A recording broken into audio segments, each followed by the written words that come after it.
আসসালামু আলাইকুম। আমার মতো আজকে হয়তো অনেক মায়েরা এইভাবে রান্না করেছিল, ভালোবাসা দিয়ে যত্ন দিয়ে তার সন্তানদেরকে নিয়ে খাবে, সন্তানদেরকে খাওয়াবে। আজকে মাইলস্টোনের ঘটনা, অনেক মায়ের বুক খালি হয়ে গেল। হয়তো অনেক মায়ের কিচেনে বা রান্নাঘরের খাবার অমনি থাকবে, খাওয়া হবে না। বিশেষ করে যেসব মায়ের আজকে সন্তান হারিয়েছে, যেসব মায়েদের সন্তান আজকে হাসপাতালে।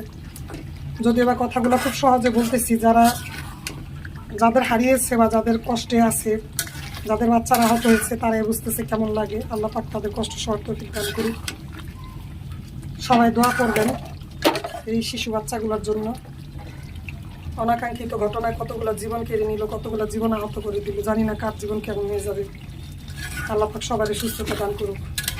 ভালো থাকবেন সবাই। আমার মাংস কষানো হয়ে গেছে, কালারটা দেখেন। আজকে মা সুন্দর করে মায়ের হাতে মাখা মাংস, আমি বসাইনি, মা বসিয়েছে। মা মেখে দিছে, পরে বসানো হয়েছে। আলু দিয়ে দিচ্ছি, জলটা একটু বাড়াই দিই।